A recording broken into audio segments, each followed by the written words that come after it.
Hey there, Matt Weiner here for Fade In, and today we're doing a deep dive into scene headings. Creative use of scene headings is a great way to maximize readability and the flow of a story while minimizing the risk of reader fatigue. Let's get started. A standard scene heading or slug line has three main elements plus one bonus element: spatial, geographic, temporal, and then context. For spatial, you're looking at inside or outside. That's going to be interior or exterior. It also includes intercut, which we'll cover later. For geographic, we're talking about location, and that's either going to be general or specific. The temporal element means day or night. That can either be general or specific, and also time in relation to the previous scene. Things like continuous, same, later, etc., things like that. Not an actual time of day, though, because that would go in the action block underneath the scene heading, and I'll show you an example of that. As for context, that's what's in the parenthetical. That's going to handle things like flashback, dream sequence, anything that changes the context of the scene without changing any of the other parts, spatial, geographic, or temporal. Now, one quick note, I really don't like the way that Final Draft has their default settings for scene headings because they look like this, just plain text, no bold, no underline, anything like that. So if you're interested, this is how you change the settings for that if you're using Final Draft. You go into Format and Elements, and then you have all of your elements here. You go into Scene Heading, Font, you can set your font, and here's where you can put bold, underline, whatever you like. I like bold and underline. I don't mess with the font or the size or anything like that. So you do that, you hit OK, and now all of your slug lines from here on out when you're writing will be consistent and look like this. If you change your mind later on, you can go back into that setting and change it, and it'll update everything, and your whole screenplay will be updated and consistent. All right, let's get to scene headings. First, let's start with a basic scene heading. Interior, John's house, day. Break it down. Spatial element, inside, interior. Geographic element, this is a general location, John's house. And the temporal element, that's going to be general as well, day. What would this look like if we were more specific? Interior, John's house, dash, living room, dash, morning. So let's break that down into the elements. Spatial, still inside, interior, that doesn't change. Geographic element. Now we're being specific. So we're saying not only are we in John's house, but we're in the living room. And as far as the temporal element, we're being more specific than day, and we're saying morning. Now, let's see how two scenes back to back relate to each other. To keep things clean, we're going to make the geographic element John's house instead of John's house dash living room, and we'll keep things general by having the temporal element stay as day. This is what it looks like. Interior, John's house, day. John sits on his living room couch. He stands and walks out the front door.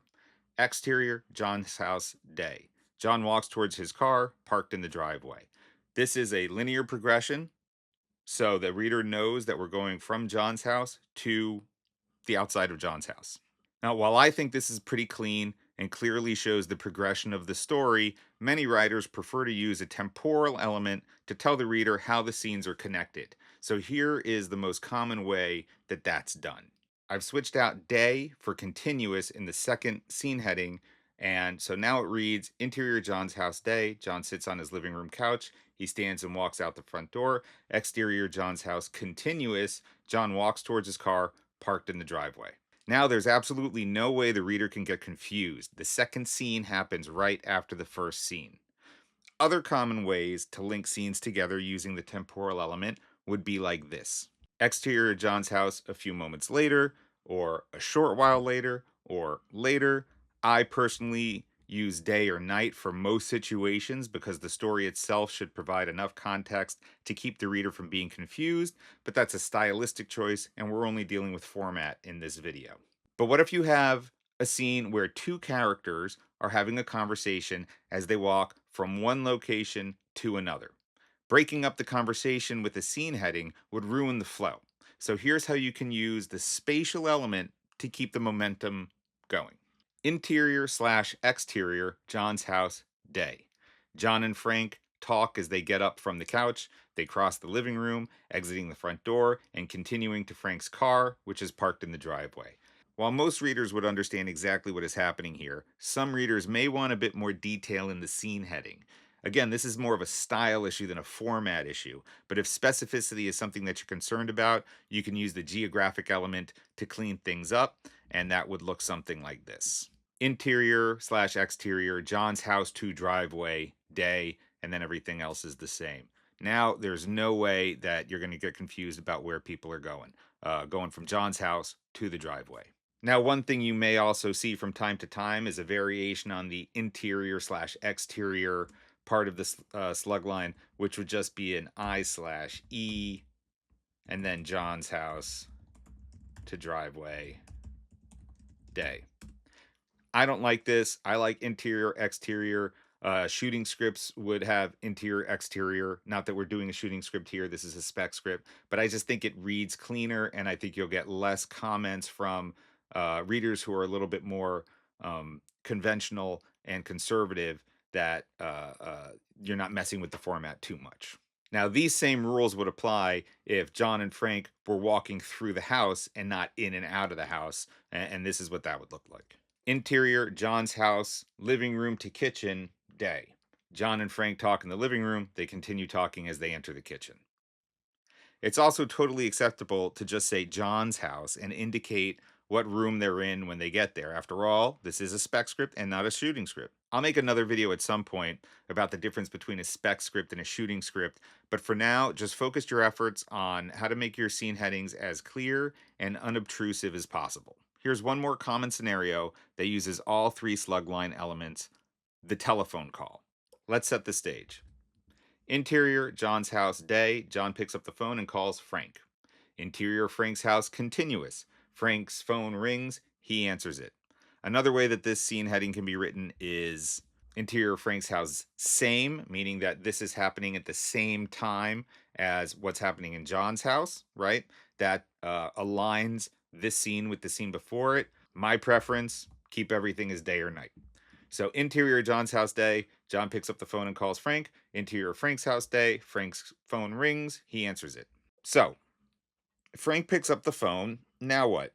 If you have a slug line, every time we switch locations, you're going to risk annoying the reader. And of course, you could just have the whole conversation take place in John's house with all of Frank's dialogue being done as voiceover, but that falls under dialogue formatting, and I'll cover that in another video.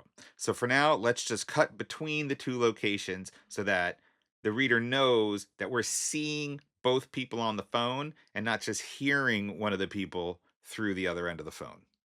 Intercut John's house and Frank's house.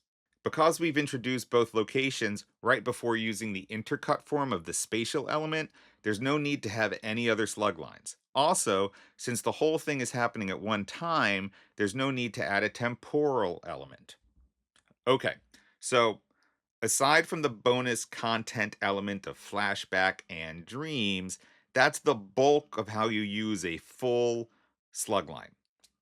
So now let's talk about short slugs or condensed scene headings. Short slugs fall into three categories: geographic, temporal, and one of my favorites, character. Geographic is pretty simple. If you've established a location through a full slug line, you can move around that location by using short slugs so long as you don't ever leave the location. Once you leave a location, you have to start all over again. Kinda. All right, example time. Interior, John's house, living room, day. Full slug line. Dressed in pajamas, John gets up and walks upstairs. Bedroom, short slug. John enters and takes a shirt and shorts out of his closet. Bathroom. Still in pajamas, John washes his face and stares at himself in the mirror. Living room. Dressed in his shirt and shorts, John heads for the door. Exterior, John's house, day. We have left the inside, we've gone outside, so we need a full slug. John gets to his car and reaches into his pocket. Frustrated, he clenches his jaw and huffs.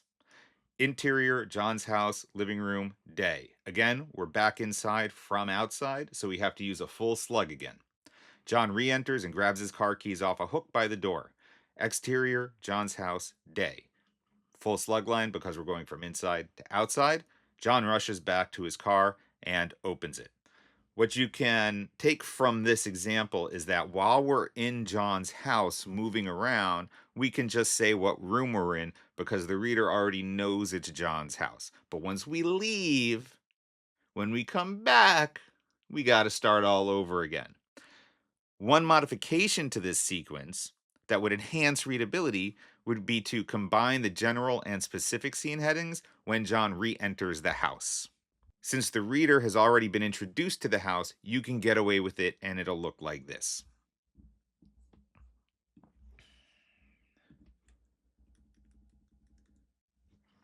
John comes back in the house and we just simply say interior John's living room, day.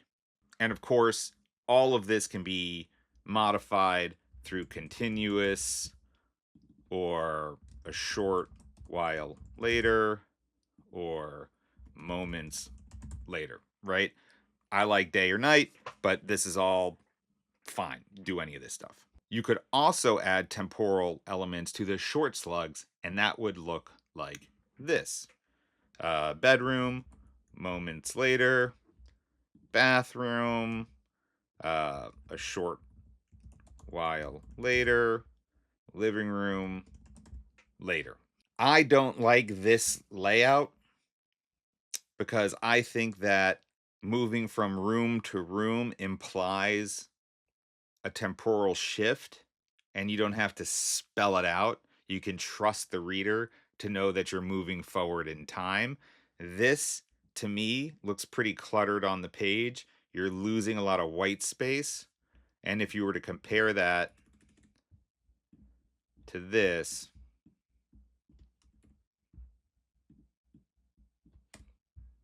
I think you'd agree that just from a visual standpoint, this is cleaner and more easy to read, and that will lessen the chance of what? Reader fatigue, and that's the name of the game. You want to try to eliminate as much as possible reader fatigue. That covers geographic short slugs. Let's get into temporal short slugs and what that means. Let's do it through an example.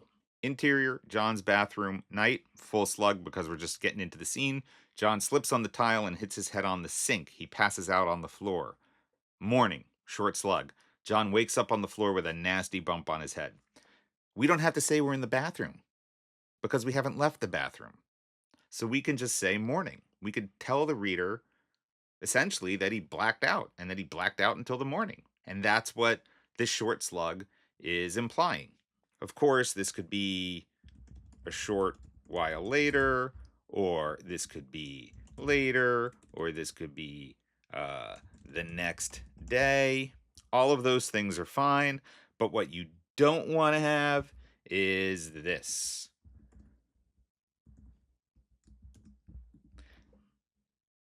2:30 a.m.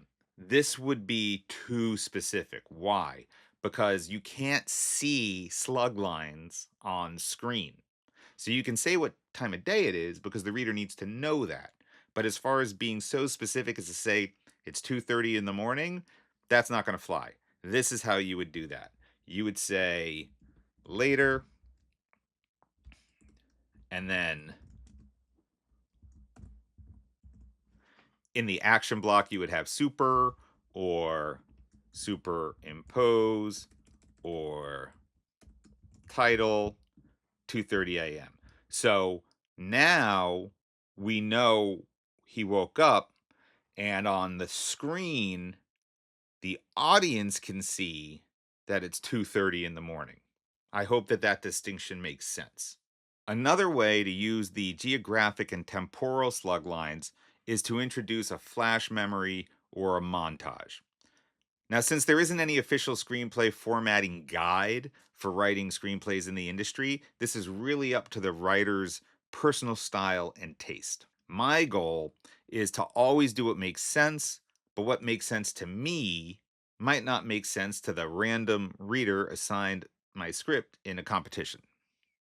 Anyway, here are a few examples of how I use short slugs when dealing with flash memories and montages. And what I mean by a flash memory is, you're in a scene and all of a sudden it's like just like like a memory like flashes and then we're back into the scene. Or, think of like Fight Club. At the end of Fight Club, he realizes that he's Tyler Durden. Sorry, spoiler alert. And it's like flashes, right, from like earlier in the movie in their encounters together. And you're like, oh my God, he always was Tyler.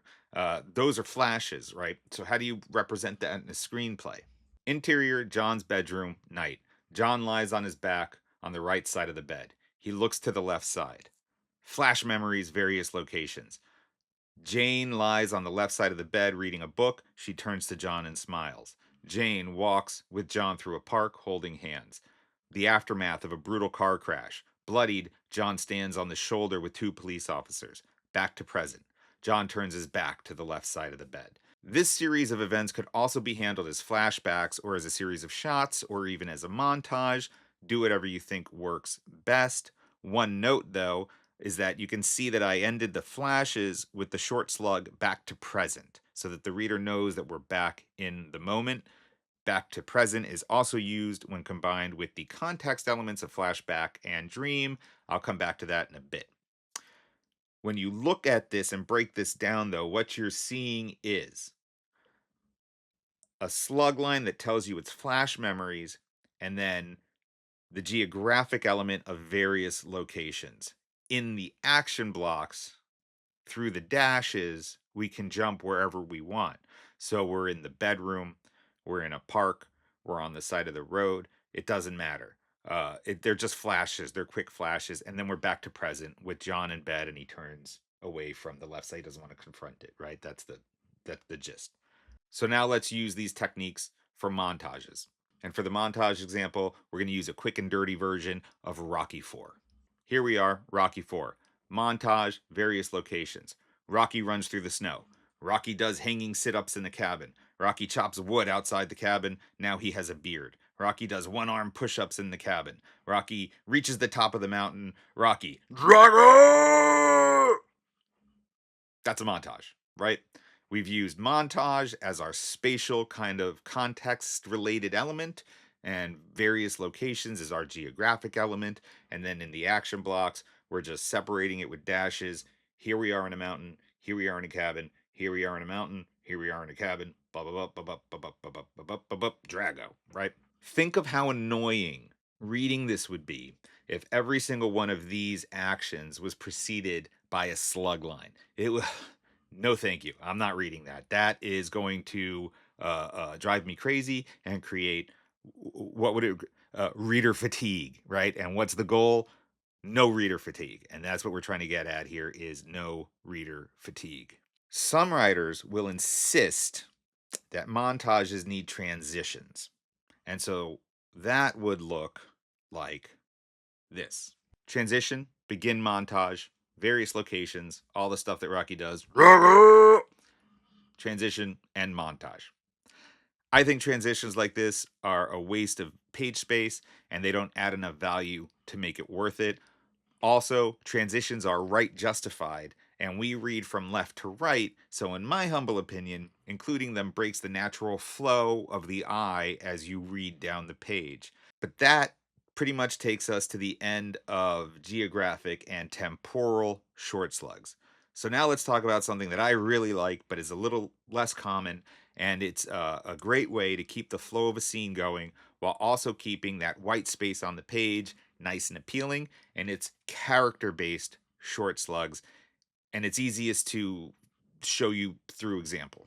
Exterior, battlefield, day. John and Frank fight on opposite ends of a battlefield. With John, John punches a dude in the face. With Frank, Frank kicks another dude in the face. Here's where you can have one giant battle scene, a war scene, whatever, and you can focus on whatever character you're focusing on for that character beat or story beat, right? What if like Frank gets shot and then across the battlefield John sees and he's like, no, Frank, you got shot, and he's got to run and he's got to like save him, right? We can separate this stuff out without cluttering the page with full slug lines or unnecessary prose. So what happens when they come back together, right? Well, you can either just keep writing and bring them together, or you can signal to the reader, now they're together by adding something like this, With John and Frank, John catches up with Frank. The two men stand back to back as they continue beating up the bad guys. So now there's no way to mistake what's happening in the story. They're together, we're reading, and we're invested in this battle, right? Another good way to kind of like think about this outside of like a battle war kind of context and just like a general location kind of context, think about the movie A Star Is Born. You've got Jackson on stage singing, you got Allie on the side of the stage, she's looking on, and you got Jackson's brother Bobby watching with the crew from another part of the arena. Well, to keep from interrupting the flow of the scene, you could use character based short slugs to follow the action. Here's the quick and dirty version of that. Exterior, arena, night. Jackson, drunk, slurs his words as he plays on stage. With Allie, surrounded by Jackson's handlers, Allie cups her mouth with her hands, her eyes well up. With Bobby, Bobby intensely watches the show on the monitors, gripping the control panel with both hands. Monitor, Jackson stumbles. Bobby, to himself, damn it, Jack. Bobby rushes off. With Jackson, Jackson falls, busting his guitar. The crowd gasps. Allie runs over to grab him just as Bobby gets to the side of the stage. He closes his eyes to refocus, then joins Allie. Together, they get Jackson to his feet and walk him off stage. Just like with Rocky IV, obviously, this isn't an actual excerpt from the screenplay, it's just an exercise, but it illustrates how effective character based short slugs can be. Oh, and notice how I use monitor here. This clearly tells the reader that the image is on the monitor without having to say anything else. And this is something that you can use anytime you want to focus in on an object. And here are a few examples of that. Phone emoji. Billboard. Better Call Saul. Letter. I hate you, which is why I took the dog. This is a tricky way to kind of direct from the page without stepping on the director's or editor's toes too much. I don't think you'll get in trouble for any of this kind of stuff. Okay. All right. So that takes us to our special fourth little element friend of context, the parenthetical. You know how we love to abuse the parenthetical. Well, this is how we abuse the parenthetical in scene headings. There are a lot of creative ways that you can use the context element of a scene heading, but I'm only going to focus on two for this video: flashbacks and dream sequences. It's pretty logical, but let's take a look. We're back with John. Interior, John's bedroom, night. John lies on his back on the right side of the bed. He looks to the left side. Exterior, highway shoulder, night. Flashback, the aftermath of a brutal car crash. Bloodied, John is held back by two police officers as he fights to get to the mangled vehicle. Back to present, John turns his back to the left side of the bed. By addressing the context of flashback and the short slug of back to present, it should be clear to the reader what's happening. These same rules apply for dream sequences, so let's see how that would play out with poor old John here. Let's replace this middle section. Interior, John's bedroom, night. John lies on his back on the right side of the bed. He looks to the left side. Exterior, night sky, night, dream. Floating among the stars, John and Jane embrace. The cosmos dances around them. Back to present. John turns his back to the left side of the bed. There's no other way to read this other than to say this is a dream sequence. It's not really happening. Some writers would insist on adding transitions for flashbacks and dream sequences. Again, I think that's a waste of valuable page space, but if you want to see what it looks like, this is what it would look like. Interior, John's bedroom, night. John lies on his back on the right side of the bed. He looks to the left side. Begin flashback. Exterior, highway shoulder, night. Flashback, the aftermath of a brutal car crash. Bloodied, John is held back by two police officers as he fights to get to the mangled vehicle. End flashback. Interior, John's bedroom, night. John turns his back to the left side of the bed. Since there's a transition here, I think writing back to present is more confusing than repeating the slug line. But as you can see, the transitions added 6 lines of page space, 3 for each transition. You have, double space, then begin flashback, another space, then you've got the flashback itself, space, end flashback, space, right? It's also right justified, so it's making your eyes go shooting this way when we're really just trying to go down the page in a logical fashion. So that's 6 lines, right? That's space that you could have used for substance. And in a spec script, you've always got to be aware of page space, because while they're not going to say it, readers are going to look at a 120-page script and be like, oh, God, man, I don't want to read this. So, 104 to 110 is kind of the sweet spot. So you're always aware of page space, and you've just wasted 6 lines on something that, in my humble opinion, is pretty clear with that little parenthetical that says flashback. So that is my deep dive into scene headings and slug lines. If you found this information helpful, hit like, subscribe, hit the bell, do all that kind of stuff. And if there's something that you found confusing, or if there's something that I didn't cover, put a comment down below. I'll make sure to respond. Also, in the coming weeks, be on the lookout for more formatting videos as well as other creative content. Until next page, I'm Matt Weiner for Fade In, original screenplays read by the author.